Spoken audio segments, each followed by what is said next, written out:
নমস্কার, দেখছেন এনকেটিভি বাংলা। আপনাদের সঙ্গে আমি তনুশ্রী। শুরু করছি আমাদের আজকে বিশেষ অনুষ্ঠান জঙ্গি জাল। মূলত গোটা বিষয় নিয়ে এখন বেশ উদ্বেগে রয়েছেন শুধুমাত্র বাংলার মানুষ নয়, গোটা ভারতের মানুষ।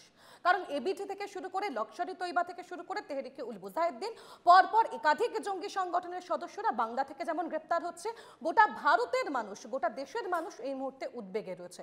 কারণ আমরা দেখেছি অসম পুলিশের তৎপরতায় যে 8 জনকে গ্রেপ্তার করা হলো, তার মধ্যে 2 জন বাংলার, কেরলের রয়েছে, অসমের রয়েছে। তার পাশাপাশি আজ ইতিমধ্যেই মুন্সিকে গ্রেপ্তার করা হয়েছে, যাকে ইতিমধ্যেই ক্যানিং থেকে গ্রেপ্তার করা হয়েছে। অর্থাৎ একদিকে মুর্শিদাবাদ, অন্যদিকে ক্যানিং, দুটি নাম যেমন উঠে আসছে, সেরকম গোটা বাংলার ক্ষেত্রে বিভিন্ন জায়গায় কিন্তু এক কথায় বলা যায় উদ্বেগের জাল একটু একটু করে কিন্তু তৈরি হচ্ছে। আমরা এই গোটা বিষয় নিয়ে আজ আলোচনা করব এবং আমাদের সঙ্গে বিশেষ অতিথিরা থাকবেন। আমি সরাসরি চলে যাব তাদের সঙ্গে, এক প্রকার তাদের সঙ্গে আলাপ করিয়ে নেব। তবে তার আগে দেখানোর চেষ্টা করব যে এই গোটা বাংলায় কিভাবে এই জঙ্গি জাল একটু একটু করে বোনা হচ্ছে, গোটা ভারতের কি পরিস্থিতি দেখাবো একবার গ্রাফিক্সের মাধ্যমে। মুর্শিদাবাদের পর ক্যানিং, আপনাদের মনে থাকবে অসমের পুলিশের হাতে যে 8 জন জঙ্গি গ্রেপ্তার হয়েছে, তার মধ্যে একজন মুর্শিদাবাদের। এরপর আমরা দেখলাম ক্যানিং থেকে আরো একজন কাশ্মীরি জঙ্গিকে গ্রেপ্তার করা হলো। বাংলা কি জঙ্গিদের সেফ শেল্টার? এটা কিন্তু প্রশ্ন উঠছে। নাশকতার ছক কষা হচ্ছে বাংলায়, অত্যন্ত গুরুত্বপূর্ণ একটি প্রশ্ন। কারণ একের পর এক যে ছবি উঠে আসছে বাংলার বুকে, তার পরিপ্রেক্ষিতে এই প্রশ্ন জাগবেই। বাংলাদেশের নিষিদ্ধ ইসলামিক জঙ্গি সংগঠন রাজ্যে স্লিপার সেল তৈরি করার চেষ্টা চলছে। নাশকতামূলক কার্যকলাপে স্থানীয় যুবকদের কাজে লাগানোর চেষ্টা চালাচ্ছিল, এমনটাই কিন্তু একাধিক প্রশ্ন উঠে আসছে।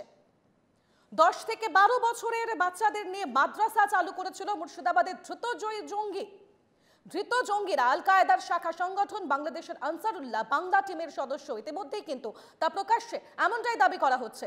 বাংলাদেশে গিয়ে আগ্নেয়াস্ত্র চালানোর বিশেষ প্রশিক্ষণ নেয় জঙ্গি মিনারুল শেখ। অর্থাৎ বলা যায় একের পর এক বিষয় সামনে আসছে। অপহরণের অভিযোগে জেল থেকে ছাড়া পেয়ে আব্বাস আলী নাম লেখায় এই জঙ্গি দলে, এবং তারপরে কিন্তু একটু একটু করে সেই জালে একেবারে নিপুণভাবে বুনছে তারা, এমনটাই মনে করা হচ্ছে। মুর্শিদাবাদের পর ক্যানিং, মুর্শিদাবাদ থেকেই যে অসম পুলিশ যে 8 জনকে গ্রেপ্তার করেছে ইতিমধ্যেই, গোটা পরিস্থিতির পরিপ্রেক্ষিতে তার বিষয়ে কিন্তু ইতিমধ্যে একাধিক প্রশ্ন উঠছে। আমরা চলে যাব আলোচনায়। আমাদের সঙ্গে সরাসরি যারা রয়েছেন অতিথিরা, তাদের সঙ্গে আমি একবার আলাপ করিয়ে দেবো। আমার সঙ্গে এই মুহূর্তে রয়েছেন অবসরপ্রাপ্ত পুলিশ কর্তা সত্যজিৎ বন্দ্যোপাধ্যায়, আমার সঙ্গে রয়েছেন অবসরপ্রাপ্ত সেনা কর্তা রয়েছেন উৎপল ভট্টাচার্য, পাশাপাশি রয়েছেন এক্স ডিজি বিএসএফ এর তিনিও রয়েছেন আমাদের সঙ্গে সমীর মিত্র। সকলেকেই আমি প্রথমেই জানাই আজকের অনুষ্ঠানের স্বাগত, এবং প্রথমেই আমি সত্যজিৎ বাবুর কাছে যাব। সত্যজিৎ বাবু, গোটা বিষয়টি এই মুহূর্তে যা পরিস্থিতি, উদ্বেগের তো বটে, শুধুমাত্র বাংলার মানুষ যে উদ্বেগে রয়েছে তা নয়, গোটা দেশের মানুষ উদ্বেগ রয়েছে।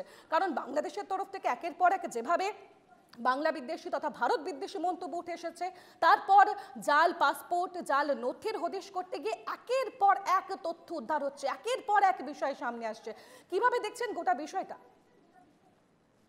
দেখুন, প্রথমে একটা কথা বলা দরকার যে জম্মু কাশ্মীরের পুলিশ এবং কলকাতা পুলিশের এসটিএফ যৌথভাবে যারা এদেরকে ধরেছে তাদেরকে প্রথমে ধন্যবাদ দিয়ে এই সভাটা শুরু করা উচিত। যে কোনো ভাবেই হোক তারা ধরেছে তো অলরেডি। নাম্বার 2, এবার প্রশ্ন হচ্ছে, দেখুন বাংলাদেশের যে উদ্ভূত পরিস্থিতি, যেটা আগস্ট মাসের পর থেকে আরম্ভ হয়েছে, 5ই আগস্টের পর থেকে, যেখানে জেল থেকে সুনির্দিষ্টভাবে প্রায় 700 থেকে 800 জঙ্গিকে তারা ছেড়ে দিয়েছে এবং ফাঁসির আসামি প্রাপ্ত লোককেও ছেড়ে দেওয়া হয়েছে একটাই উদ্দেশ্যে, যে কোনোভাবে হোক তারা ভারতবর্ষের নানা প্রান্তে ছড়িয়ে পড়ো এবং তারা নাশকতামূলক কাজের এবং ভারতবর্ষের ক্ষতি করার জন্য সার্বিক প্রচেষ্টা করো এবং করো। সেই জন্যই এরা নানাভাবে বাংলাদেশের বর্ডার ক্রস করে এসছে। একটু জ্ঞাতার্থে বলে রাখি, প্রায় 4150 কিলোমিটার মতন প্রায় আমাদের বাংলাদেশের সাথে ভারতবর্ষের বর্ডার, আর 2200 কিলোমিটার বর্ডার হচ্ছে আমাদের পশ্চিম বাংলার সাথে আমাদের বাংলাদেশের। তার মধ্যে প্রায় 650-700 যে কিলোমিটার, সেখানে কোনো ফেন্সিংই নেই। সুতরাং অ্যাকচুয়ালি যে কোনোভাবে এইসব জঙ্গিরা ঢুকছে। ঢোকার পরে 3টে কথা আবার বলা দরকার আছে, যেটা খুব সাংঘাতিক ব্যাপার। ঢোকার প্রথম থেকে হচ্ছে, যারা যখন ঢুকছে তখন সাথে সাথে এপার থেকে তাদেরকে যে কোনোভাবে হোক তাদেরকে আস্তানা দেওয়ার জন্য তৈরি হয়ে আছে, এবং সেখানে তাদেরকে Aadhaar card, voter card, passport, ration card, প্রত্যেকটা জিনিস একদম তৈরি করে দেওয়া হচ্ছে এবং নানা আস্তানায় গিয়ে এই যে লোকটা ধরা পড়েছে, যেই জঙ্গি ধরা পড়েছে, এর হোয়াটসঅ্যাপ চ্যাট মেলালে আপনি দেখতে পাবেন যে কোন কোন লোক একে সাহায্য করেছে পশ্চিমবাংলার বুকে এবং কিভাবে সে বাংলাদেশ থেকে এই পারে এলো। নাম্বার 3 হচ্ছে যারা এদেরকে সাপোর্ট দিচ্ছে, সোশ্যাল সাপোর্ট, এই যে আধার কার্ড বানিয়ে দিচ্ছে, পাসপোর্ট। কথার একেবারে শেষটা টেনে ধরেই আমি চলে যাব, আমার সঙ্গে রয়েছেন সমীর মিত্র, সমীর বাবুর কাছে। সমীর বাবু, এই যে বর্ডার, বিশেষত স্বাভাবিকভাবেই গোটা বিষয় নিয়ে একটা রাজনৈতিক তর্জা তো শুরুই হয়েছে। শাসক দল বারবার যেটা নিয়ে নিশানা রাখছেন, তারা বলছেন যে বর্ডার পুলিশ, তারা পুলিশ ফোর্স, যে বর্ডারে সিকিউরিটি ফোর্স রয়েছে তারা কি করছেন, কেন্দ্র কি করছে, বারবার কিন্তু তারা যে সীমানা সংক্রান্ত যে সিকিউরিটি তা নিয়ে প্রশ্ন তুলছেন। শুভ সন্ধ্যা। প্রশ্ন উঠছে যে আগে কি বলেছেন, এখন কি বলছেন। কেন্দ্র এবং রাজ্য এই দুটি ভারতবর্ষের দুটি অঙ্গ নয়, একাঙ্গ। সুতরাং সেই জায়গায় বিএসএফ সেন্ট্রাল গভর্নমেন্ট রান করে, অন্যান্য যারা রয়েছে পুলিশ স্টেটে করে, কিন্তু যেখানে আমার যে জন্মভূমি সেইখানে যখন সেই প্রশ্নটা আসছে, সেই প্রশ্নটা কোনো মানে রাখে না। কারণ আমরা প্রত্যেকেই সেই সময় যেটা আমাদের ইন্ডিয়ান কালচার আমরা দেখেছি, যখনই যুদ্ধ বা যুদ্ধের মতো ওইরকম একটা সৃষ্টি হয়েছে, আমরা কিন্তু এক আওয়াজ, এক মন, এক প্রাণ। এইখানে যে পাকিস্তান যেটা চেষ্টা করছে বাংলাদেশ থেকে, বিশেষ করে এই যে ছেড়ে দিল 700 থেকে 800, শুধু তাই নয়, আরও কিছু আমাদের ওয়েট করতে হবে, যেটা আরও বেশি ভয়ঙ্কর হবে। যেহেতু আমি এখনও পুরোপুরি সেই ইয়েটা আমার কাছে এখনও এসে পৌঁছয়নি, আমি বলছি যে আরও ভয়ঙ্কর কিছুর জন্য আমাদের তৈরি থাকতে হবে, এবং সেই তৈরিটা থাকা দরকার এই জন্যে যে যাতে we are not caught off guard. আজকে যেটা হচ্ছে যে এই যে লোকগুলো ঢুকেছে মুর্শিদাবাদ থেকে, আমরা কোনোদিন কি আমাদের মাথায় চিন্তা ভাবনা এসছে which are the most vulnerable spot along the Indo Bangladesh border, বিশেষ করে আফটার দ্য কু, আমি এটাকে কুই বলবো, যেখান থেকে শেখ হাসিনাকে সরিয়ে দেওয়া হলো এবং সেখানে আসলো, যেখানে মানে অল এভরিথিং ইজ, চিন্তা করা যায় যে অত বড় দুখানা মানে একই 9 দিনের মধ্যে এই সেকেন্ড শিফট এই জাহাজের, এখানে বলা হচ্ছে ক্লিয়ার, ইউনুস বলে দিয়েছে কোনো রকম সার্চিং চলবে না। Now is there any guarantee যে ওই কালে সবজি ছাড়া ওখানে হাতিয়ার থাকবে না কিংবা অন্যান্য কোনো মিসাইল থাকবে না? কিন্তু তিনি সেটা করতে দিচ্ছেন না। একটা জিনিস আমি আগেও বলেছি, এখনও বলছি, যে বাংলাদেশ যেটা করছে সেটা কিন্তু under mister Yunus, he is riding a tiger and he is making a Frankenstein for himself. যে জায়গাটা সবচেয়ে আমাদের প্রয়োজন, we are fighting an invisible enemy. সেই ইনভিজিবল এনিমিকে আমরা ভিজিবল করার জন্য আমাদের চোখ এবং যেটা যেন ভালো করে কাজ করে কানটা, সেটা হচ্ছে যত ইন্টেলিজেন্স এজেন্সি আপাতত রয়েছে, দে মাস্ট গিয়ার আপ, কারণ it is a warfare we are going to have on the as fast as possible. আমাদের কাছে যে মানে প্রোঅ্যাক্টিভ এবং অ্যাকশনেবল ইন্টেলিজেন্স আমরা পাবো, সে যেই পাক না কেন, ওয়েদার পুলিশ আর আমরা, we will be able to invisible এনিমিজের কথা আপনি বলেন, অবশ্যই ভীষণভাবে গুরুত্বপূর্ণ একটি পয়েন্ট। এবং এই যে গোটা বাংলা তথা গোটা ভারতের বুকে শুধুমাত্র একটি জঙ্গি অবশ্যই নয়, তার পাশাপাশি যদি বলি আমি, এবিটি থেকে শুরু করে লস্কর-ই তৈবা, তেহরিক উল মুজাহিদিন, অর্থাৎ একাধিক জঙ্গি সংগঠনের সদস্যরা তারা লুকিয়ে রয়েছে, একের পর এক স্লিপার সেল তৈরি করছে, এমনটাই মনে করা হচ্ছে। আমি যাবো এই প্রশ্ন নিয়ে, আমার সঙ্গে রয়েছেন উৎপল ভট্টাচার্য, উৎপল বাবুর কাছে। উৎপল বাবু, কিভাবে এই মুহূর্তে এই গোটা বিষয়টিকে মোকাবিলা করা যায়, আপনার কি মত? দেখুন, এটা শুধু অগস্টের 5 তারিখ থেকে আরম্ভ হয় এই ব্যাপারটা, ইটস অ্যান অনগোয়িং প্রসেস। দেখুন, আমাদের বিশেষ করে মুর্শিদাবাদ, মালদা, উত্তর 24 পরগনা, এইসব যে ডিস্ট্রিক্ট গুলো আছে, সেগুলো একদম বাংলাদেশ বর্ডারের সঙ্গে সঙ্গে। এটা যে শেখ হাসিনার পর থেকে আরম্ভ হয়েছে তা নয়। শেখ হাসিনাও যখন ছিলেন তখনও আপনার মনে আছে নিশ্চয়ই, এই কাফে, ধানমন্ডির কাফেতে কি হয়েছিল, আমাদের এখানে যেটা হয়েছিল বর্ধমান ডিস্ট্রিক্টে। কাজে এটা একটা ওদের আমানুল্লাহ বাংলা টিম যেটা আছে, তার স্লিপার সেল গুলো সব জায়গায় আছে, দে আর লাইং ডরমেন্ট। এখন ব্যাপার হচ্ছে কি, এই 5ই অগস্টের পর এরা রসদ পাচ্ছে সব জায়গা থেকে। ফান্ড ইজ নো প্রবলেম, কেননা আইএসআই এর কাছে আনঅ্যাকাউন্টেড মানির তাদের কোনো হিসাব নেওয়া হয় না, সেসব টাকাও এর কাছে আসছে। কাজে এগুলোকে এখন অ্যাক্টিভ করানো হচ্ছে। অ্যাক্টিভ করানো আপনি তো নিজেই দেখালেন খানিকক্ষণ আগে যে 10 থেকে 12 বছর 13 বছরের বাচ্চা বাচ্চা ছেলেদের মাদ্রাসায় কি পড়ানো হচ্ছে, ভারত বিদ্বেষী, কমিউনাল ডিসরাপশন, তারপরে কোনো কোনো ভারতের প্রো হিন্দু লিডারকে কিরকম ভাবে টার্গেট করে মারতে হবে, টু ডিস্টার্ব দ্য রিজিয়ন। আর এটা আশাই করা যায়, আর পাকিস্তান তো হেল্প করবেই, পাকিস্তান তো এমন কিছু করবে না যাতে আপনার সুবিধা হয় আমার সুবিধা। কাজে এর জন্য আমাদের যত রকম ইন্টেলিজেন্স এজেন্সি আছে না, তাদের একটা সেন্ট্রালাইজ কোলেশন পয়েন্ট দরকার, যেটা আমাদের অলরেডি করা হয়েছে। কারগিল অপারেশনের পর একটা এনআইএ বলে অর্গানাইজেশন আছে, which is supposed to be controlling all the agencies, কারণ সব রকমের ইন্টেলিজেন্স ওখানে গিয়ে জড়ো হবে। আর তারপরে অ্যাকশনেবল যেগুলো অ্যাকশনেবল জিনিস, সেটা ওখান থেকে উইল বি ডিসিমিনেটেড টু এভরিবডি, যে বিএসএফ কোনটা করবে, এসবি কোনটা করবে, স্টেট পুলিশ কোনটা করবে। তো সেই রকম গ্রিডে আমাদের কাজ করতে হবে, তবেই জানা যাবে। এভরি সেকেন্ড পারসন, ওইসব ডিস্ট্রিক্টে তো স্লিপার সেল অনেক আছে। এই স্লিপার সেল গুলো আপনি যেমন বললেন, SIT of J and K, SIT of West Bengal police, SIT of Assam police, they have been able to discover there are a lot of sleeper cells which have not been discovered yet.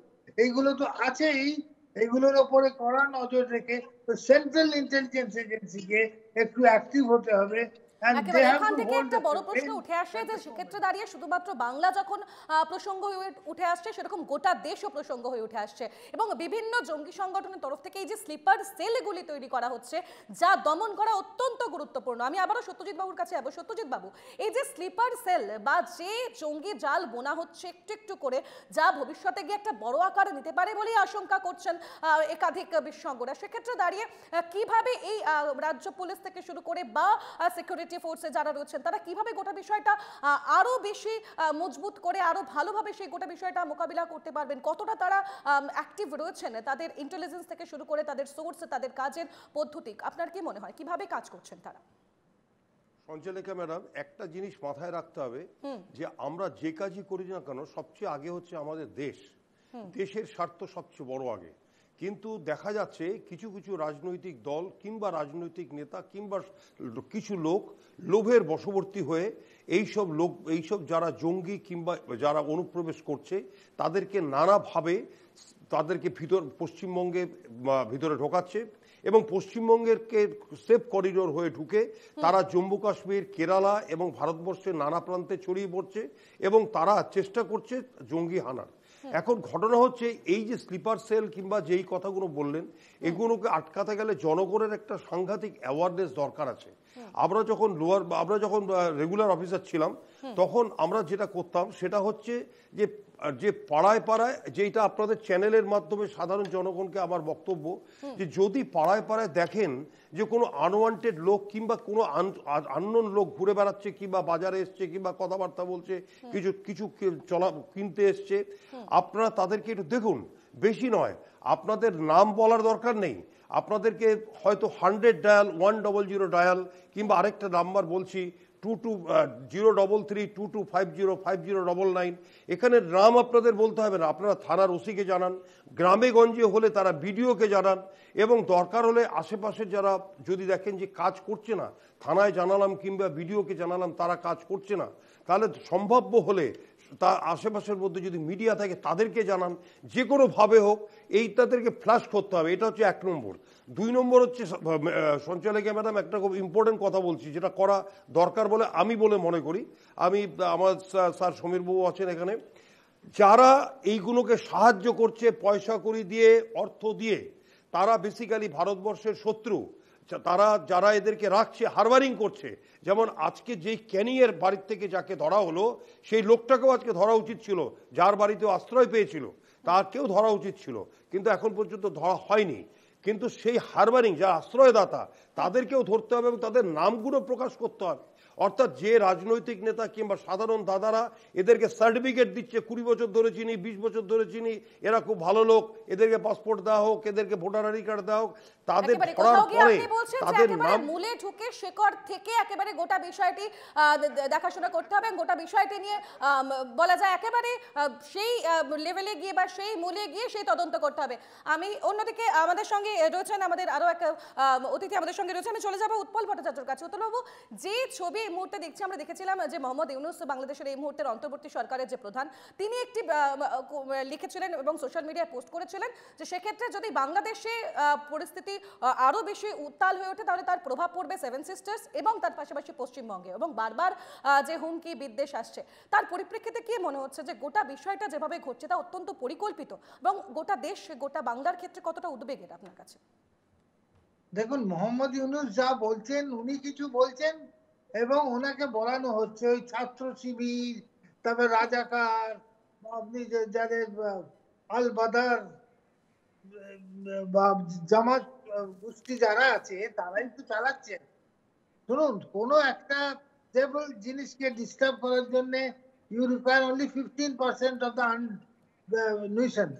ওই 15% জামাত ছিল, এখনো আছে, মানে শেখ হাসিনা যখন রাজত্ব করতেন তখনও ছিল এবং বেগম জিয়া যখন রাজত্ব করতেন তখনও ছিল।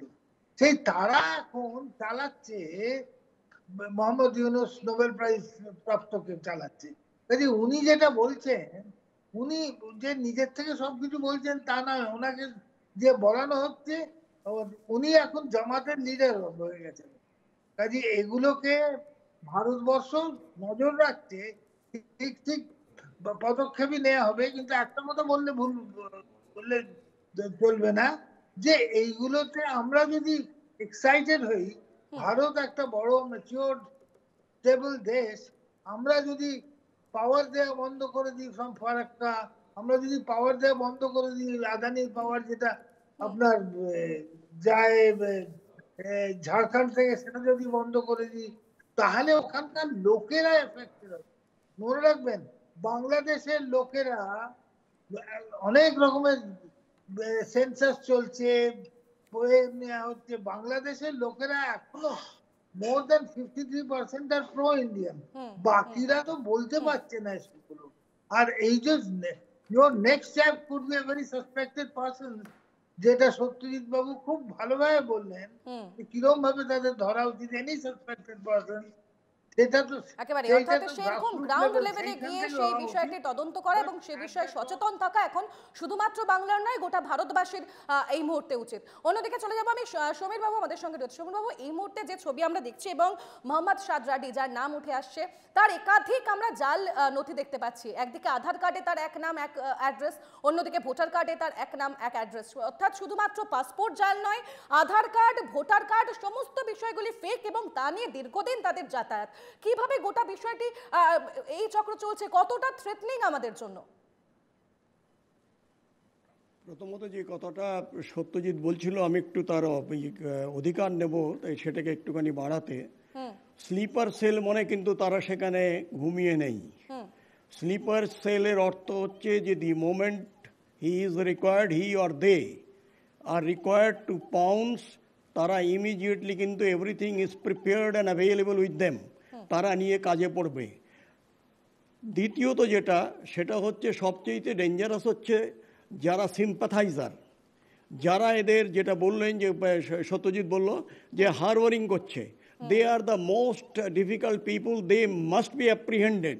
কারণটা হচ্ছে তারা যদি এখানে ভেতরে ঢুকে রেডিলি অ্যাভেলেবল যে লজিস্টিক্যাল সাপোর্ট সেটা যদি না পায়, তাহলে কিন্তু তারা কোনো রকম অপারেশন করতে পারবে না। কিন্তু এই যে sleeper cell or the sympathiser, কিংবা হয়তো দেখা গেল he is too big a shot, যিনি পেছন থেকে এদের করছেন, no matter who is he or who is she, যেখানে দেশের দায়িত্ব রয়েছে সেই জায়গাটায় we must go absolutely strong and firm whoever may be in my front. আর দ্বিতীয়ত যেটা হচ্ছে যে আপনি বলছেন যে পাসপোর্ট অ্যান্ড অল, আমি তো বলবো যারা এই কাজে যুক্ত এবং তাদের যাদের ধরা হয়েছে তাদের ইউএপিএ অ্যাক্টে করা, তাদের দিয়ে করা উচিত। কারণটা এই হচ্ছে সূত্র ধরেই আমি আজকে সত্যজিৎ যতই বাবুর কাছে একবার যাব। সত্যজিৎ বাবু, এই যে জাল পাসপোর্ট থেকে শুরু করে জাল নথি, একাধিক নাম, একাধিক সেখানে অ্যাড্রেস যোগ করা হচ্ছে এবং তাদের জন্য শনাক্ত করে নেওয়া হচ্ছে একেবারে পৌরসভার যে কর্মীরা রয়েছেন তাদের, একেবারে বলা যায় গ্রাউন্ড লেভেলে যারা কর্মী তারা কিন্তু এই মুহূর্তে তাদের নাম উঠে আসছে এবং একাধিক অভিযোগ তাদের বিরুদ্ধে উঠছে, সেই ছবিও আমরা দেখেছি। অর্থাৎ বলা যায় একেবারে গ্রাউন্ড লেভেলে গিয়ে তারা এই কাজ করাচ্ছে। অ্যাকচুয়ালি তাই, কারণ দেখুন একটা পাসপোর্ট হতে গেলে আমার সঞ্চালিকা ম্যাডাম তনুশ্রী, আমি একটা কথা বলছিলাম, স্যার হয়তো সমীরবাবু একটু অন্য চ্যানেলে চলে যাবে, ওনার বক্তব্যটা যদি শোনা যেত সেভেন সিস্টার সম্বন্ধে, আমি এই পাসপোর্ট সম্বন্ধে যেটা জিজ্ঞাসা করছেন এই সম্বন্ধেটা আমি ডিটেলসটা বলে দিতে পারতাম, কারণ ওনার একটু ওনাকে যদি ছেড়ে দেওয়া যেত ওনার বক্তব্যটা শোনার পরে। আমি রিকোয়েস্ট করবো তনুশ্রী যদি একটু সেভেন সিস্টার্স এবং এই সম্বন্ধেটা উনি খুব এই ব্যাপারটা খুব ভালো জানেন, এই জায়গাটা যদি একটু বলেন, আমি পাসপোর্টটা পরে বলে দিচ্ছি আপনাকে ডিটেলসে। একেবারে শোনবাবু যেমনটা উনি বলছিলেন, আপনিও ঠিক এই প্রসঙ্গেই তখন কথাটা বলছেন এবং আমরা সেই টেনে পরবর্তী প্রশ্নে গেলাম। আচ্ছা, যেটা আমাকে অ্যাম্বুশ করলো আননেসেসারিলি সত্যজিৎ, যে সেভেন সিস্টারের উপরে বলতে, হ্যাঁ আমি ওখানে ছিলাম বেশ কিছুদিন as a young officer, as commanding officer and as the chief of BSF staff in the eastern cargo. একটা জিনিস মনে রাখতে হবে যে এদের কিন্তু আমরা চেষ্টা করেছি আজীবন, যে যখন থেকে স্বাধীনতার পর থেকে, যে তাদের ভারতীয় তৈরি করতে। কারণ আইন দিয়ে গুলি দিয়ে কোনো সমস্যার সমাধান হবে না, যুদ্ধ দিয়ে সমস্যার সমাধান হবে না। প্রশ্ন হচ্ছে তাদের আমরা কতটা ভারতীয় করতে পেরেছি। যে আমি যতটা অনুভব করি, আমার মনে হয় যে যারা ওখানে অ্যালিয়েনেশনে ভুগছেন এখন বেশ কয়েক মাস হয়ে গেল, আমার মনে হয় তাদের একটা সেই প্রলেপের দরকার, সেই ঘা যেগুলো হয়েছে, যাতে করে ওনারা আমাদের সঙ্গেই চিরটাকাল থাকেন। কিন্তু সেই জায়গাটাই কিন্তু ডেফিসিট হচ্ছে এবং এই যে গ্যাপটা, এই যে স্পেসটা, এই স্পেসটা কিন্তু খালি থাকছে না। সুতরাং এখন যেটা কর্তব্য, আমি অনেক যাদের সঙ্গে আমার দেখা হয়েছে, ইনক্লুডিং মানে মেনি অফ দি মিনিস্টার্স, আমি রিকোয়েস্ট করেছি সুযোগ আসলে, যখন দিদি বলার সুযোগ পেয়েছি, যে please for heaven's sake look east. কেননা ইস্ট যদি আমাদের না থাকে, আজকে যার জন্যে ওরা সেই ধুয়ো তুলেছে যে আমরা তোমাদের চিকেন নেক বন্ধ করে দিয়ে আমরা বৃহত্তর বাংলা বানাবো, সেটা দিনের বেলায় স্বপ্ন দেখতে পারে অনেকেই, সেজন্য কোনো মতবাদ নেই। কিন্তু প্রশ্নটা হচ্ছে এই যে জায়গাটা আমরা কোনো থ্রেট পারসেপশন করিনি, আজকে আমরা থ্রেট পারসেপশন অ্যাসেসমেন্ট যদি না হয়, তাহলে আমার মানে যে preventive measures or the proactive যে যেগুলো দরকার, সেগুলো আমি কোথার থেকে পাবো?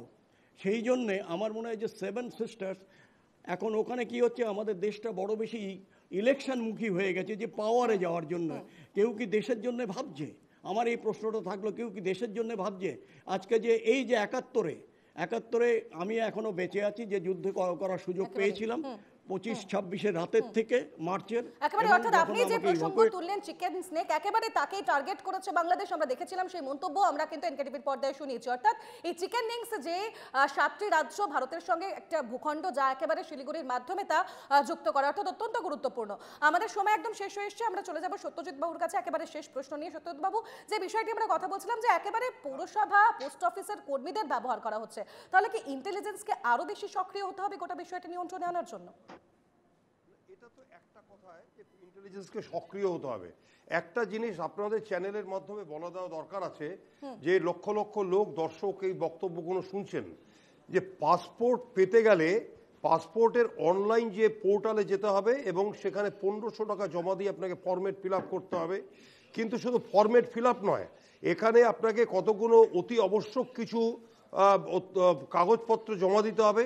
তার মধ্যে 1 নম্বর হচ্ছে আধার কার্ড, 2 নম্বর হচ্ছে ভোটার আইডি কার্ড এবং 3 নম্বর হচ্ছে রেশন কার্ড এবং অন্যান্য যদি কার্ড থাকে সেই কার্ডগুলো জমা দিতে হবে।